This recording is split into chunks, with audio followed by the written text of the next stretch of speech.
मेरे हिसाब से गुरु कृपा बेस्ट है, क्योंकि एक तो वहाँ की पढ़ाई और फिर वहाँ के जो सर इंस्ट्रक्शंस देते हैं वो बिल्कुल बढ़िया होते हैं। तो गुरु कृपा ने आपको पूरी तरीके से सपोर्ट किया इस जर्नी में। हाँ। तो आपके दादाजी का जो सपना था वो आज पोते ने पूरा किया, एक साल में नीट क्रैक कर लिया। इसके पीछे की आपकी रणनीति कैसी रही, आपका तैयारी का मापदंड क्या थे, वो हमें बताएं। मैं आपसे अगर जानना चाहूँ, गुरु कृपा की टीम ने पूरे साल में जो आपकी जर्नी रही उसमें आपको किस तरीके से सपोर्ट किया? बुढ़ानिया सर भी समझाते थे किस तरीके से आपने पढ़ना, जैसे कोर्स स्टार्ट हुए हमारे तो उन्होंने गाइडेंस की कि किस तरीके से आपको पढ़ना है, क्योंकि गुरु कृपा ने ही मेरा नीट क्लियर करवाया है, तो मेरे लिए तो गुरु कृपा ही बेस्ट है। GCI सीकर की नीट सक्सेस स्टोरी के क्रम में आज हमारी टीम पहुंची है कोटपुतली बहरोड जिले की पावटा तहसील में, और आज हमारे साथ है यहाँ का एक नौनिहाल बेटा अरुण सैनी, जिसने हाल ही में जो नीट का रिजल्ट आया उसमें शानदार परीक्षा परिणाम हासिल किया है। तो मैं सबसे पहले अरुण आपसे जानना चाहूँगा कि नीट का रिजल्ट जब आया आपका पहला रिएक्शन क्या था और आपको कब पता चला कि नीट का रिजल्ट आ गया? मेरे पापा ने सुबह उठ के मुझे फ़ोन किया कि नीट का रिजल्ट आ गया, तो मैंने देखा और फिर जैसे मैंने पहले OMR तो देख ही ली थी, तो उसमें 595 जुड़ रहे थे मेरे और उसमें भी वही जुड़ रहे थे। तब मैं भी बहुत खुश हुआ और मम्मी पापा भी बहुत खुश हुए। बस। तो रिजल्ट रात को आया था, आपको सुबह पता चला? क्या जल्दी सो जाते हो क्या शाम को? हाँ, मैं 10:30 बजे ही सो जाता हूँ। तो रिजल्ट तो 10 बजे आ गया था वैसे? मैंने देखा नहीं या फिर। मैं आपसे जानना चाहूँगा अरुण की जब डॉक्टर बनने का सपना किसका था, आपका था, मम्मी पापा का था या परिवार में किसी और का था, और आपको सबसे पहले कब पता लगा कि इस तरीके की पढ़ाई करके ऐसे डॉक्टर बन सकते हैं? डॉक्टर बनने का सपना मेरे दादाजी का था, और फिर जैसे पापा ने बताया कि जैसे मैंने 12th कर ली उसके बाद फिर मैं गुरु कृपा गया और वहीं से फिर डॉक्टर की तैयारी की। तो आपके दादाजी का जो सपना था वो आज पोते ने पूरा किया, तो दादाजी का सपना पूरा करना और एक पोते के तौर पर बहुत बड़ी उपलब्धि होती है। कैसा महसूस कर रहे हो और क्या कहोगे? बस यही, जो वो चाहते थे वो हो गया, बस यही है मेरे लिए तो। हमारे साथ अरुण की माताजी भी हैं। मैम, किसी भी माँ बाप का सपना होता है कि उनका बेटा बेटी कामयाब हो जाए। आपका बेटा कक्षा 12वीं के जस्ट बाद में ही डॉक्टर बनने जा रहा है, क्या कहोगे आप और कैसा महसूस कर रहे हो? बहुत खुशी है। बहुत खुशी है। हाँ, इसके दादाजी के सपने थे, मेरे भी इच्छा थी कि मेरा बेटा डॉक्टर बने, तो सब परिवार में सबसे नाम ऊंचा होना चाहिए। बिल्कुल मैम। मैम, आपको मैं जानना चाहूँगा कि आप गुरु कृपा में जब आपका बेटा गया, एक साल अपने माता पिता से जब दूर रहता है, तो आपको क्या लगा कि बढ़िया कोचिंग में गया, अच्छी जगह गया बच्चा तैयारी करने? अच्छे लगे कि बढ़िया जगह गया है, कुछ शिक्षित होके आएगा। वो शिक्षित होकर के आएगा। तो जो सपना ये यहाँ से लेकर के गया था वो पूरा करके आया है? वो पूरा करके आया। तो आप क्या कहना चाहोगे गुरु कृपा को? गुरु कृपा को क्या कहना चाहेंगे, बहुत अच्छी शिक्षित कराया है हमारे बच्चे को कि डॉक्टर बनने का सपना दिया। बिल्कुल, थैंक यू मैम। मैं अरुण के पास वापस आऊँगा। अरुण, मुझे आप बताएं कि जब आप गुरु कृपा में गए, क्योंकि अरुण के साथ में एक कहानी बड़ी ट्विस्ट है, आपने बहुत सारे लोगों को ये कहानी बहुत इंस्पिरेशन लगेगी कि ग्रामीण परिवेश से अरुण ने कक्षा 12वीं तक की पढ़ाई की। उसके बाद प्रथम अटैम्प्ट में ही इन्होंने 595 नंबर के साथ में सिलेक्शन लेना, ये बहुत बड़ी बात होती है। अमूमन आप देखते होंगे कि नीट के सिलेक्शन के लिए 1-2 साल कई बार विद्यार्थियों को लग जाते हैं। बहुत कम ऐसे विद्यार्थी होते हैं जो प्रथम प्रयास में ही अपना नीट क्रैक कर पाते हैं, JEE क्रैक कर पाते हैं। तो आप 12th के जस्ट बाद में आपने एक साल में नीट क्रैक कर लिया। इसके पीछे की आपकी रणनीति कैसी रही, आपका तैयारी का मापदंड क्या थे, वो हमें बताएं। जैसे 12th के बाद मैं जून में गुरु कृपा चला गया था। फिर जैसे अब 12th तक की पढ़ाई बिल्कुल अलग है और वहाँ की पढ़ाई बिल्कुल अलग हो जाती है। तो जैसे जैसे टीचरों ने जो समझाया वैसे वैसे करते गए, जैसे जैसे उन्होंने मॉडल्स दिए वो सारे मॉडल्स किए मैंने, और जैसे उनके गाइडेंस, जैसे डाउट काउंटर पे जाना, वो सब करना, तो वो सब बिल्कुल किया, और समझाते भी बहुत बढ़िया है, इसलिए ऐसे ही। बिल्कुल। कक्षा 12वीं में आपकी कितनी परसेंटेज है? 95.80। 95.80 कक्षा 12वीं में, और प्रथम प्रयास में ही 12वीं के जस्ट बाद में डॉक्टर, ये बहुत कम विद्यार्थी ऐसा कर पाते हैं। अरुण, मैं आपसे जानना चाहूँगा कि 3 सब्जेक्ट होते हैं आपके, इसमें आपका कौन सा सब्जेक्ट सबसे फेवरेट था? सबसे फेवरेट जैसे मुझे पढ़ने में लगता था वो फिजिक्स में ही आता था, क्योंकि बायो में तो बोर हो जाते हैं पढ़ते पढ़ते। बोर हो जाते हैं। वैसे फिजिक्स सबसे हार्ड सब्जेक्ट होता है। उसमें वैसे मन लगा रहता है ना, उसमें जैसे नए नए सवाल आते हैं और तरीका भी फिर उनका अलग अलग होता है, तो उसमें ज़्यादा मज़ा आता था करने में सवालों को। आप गुरु कृपा के हॉस्टल में रहते थे या बाहर रहते थे? नहीं, मैंने अलग से PG हॉस्टल लिया हुआ था। बाहर रहते थे आप। मैं आपसे अगर जानना चाहूँ, गुरु कृपा की टीम ने पूरे साल में जो आपकी जर्नी रही उसमें आपको किस तरीके से सपोर्ट किया?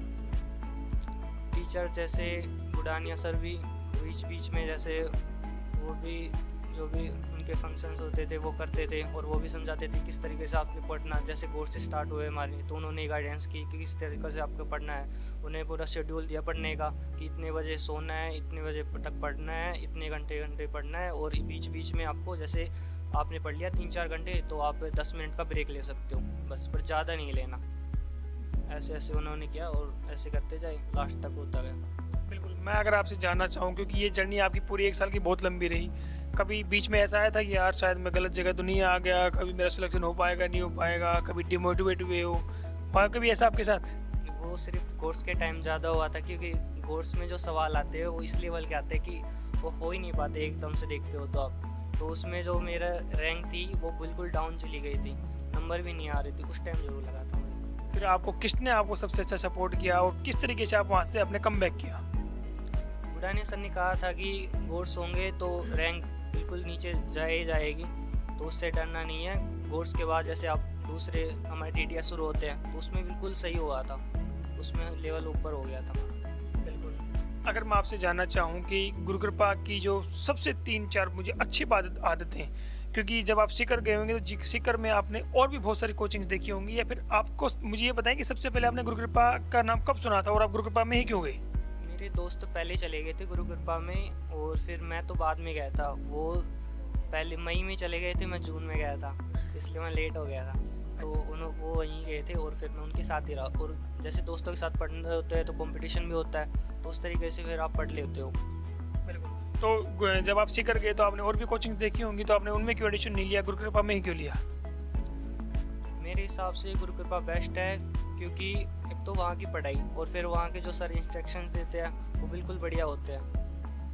बिल्कुल। अगर मैं आपसे गुरु कृपा की 3 अच्छाई जानना चाहूँ और 1 बुराई जानना चाहूँ, तो आप मुझे वो 3 अच्छाई और 1 बुराई बता दीजिए। अच्छा ये है कि हर चीज़ टाइम पे होती है, और सर जैसे क्वेश्चन बैंक जो भी देना होता है, उन्हें बुक देनी होती है, उन्होंने बहुत सारी बुक दिया है हमें, जैसे DTS के टाइम भी थी।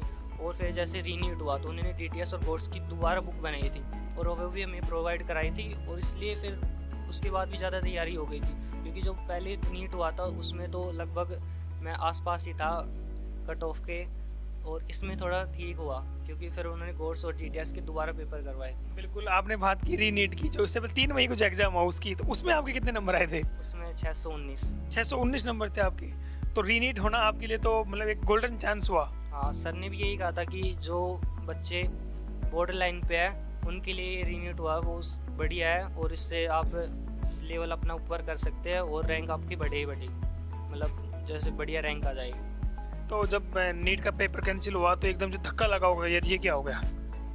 धक्का तो लगा था, पर बुढ़ानिया सर ने उन्होंने अपने जो व्हाट्सएप पे जैसे मैसेज भेजा था, उन्होंने बताया था कि हाँ भाई आप आ जाओ, वहीं तैयारी कराएंगे। फिर उन्होंने मीटिंग भी थी तो भी सब वहीं गए थे, तब उन्होंने सब सारा शेड्यूल फिर दोबारा वहीं तैयार किया, तो फिर दोबारा DTS कराए थे हमारे। तो गुरु कृपा ने आपको पूरी तरीके से सपोर्ट किया इस जर्नी में।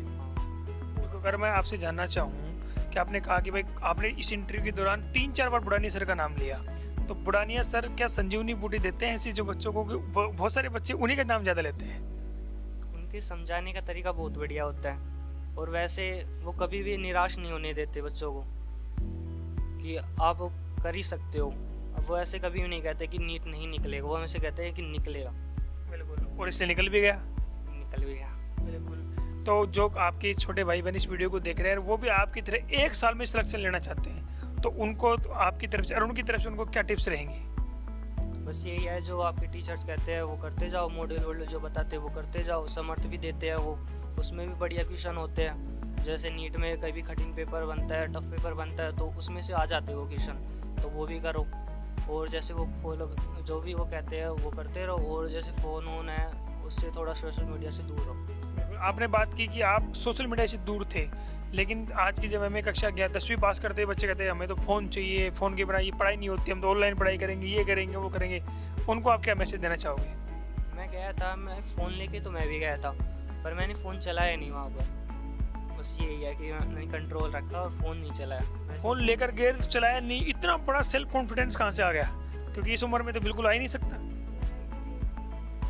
12th के बाद दिला दिया था पापा ने फ़ोन। फिर मैं चला तो गया था, 1-2 महीने थोड़ा बहुत देखा था। फिर जैसे नंबर थोड़े ऊपर नीचे हो गए, फिर मैंने सोचा कि अब इसे बंद करूं।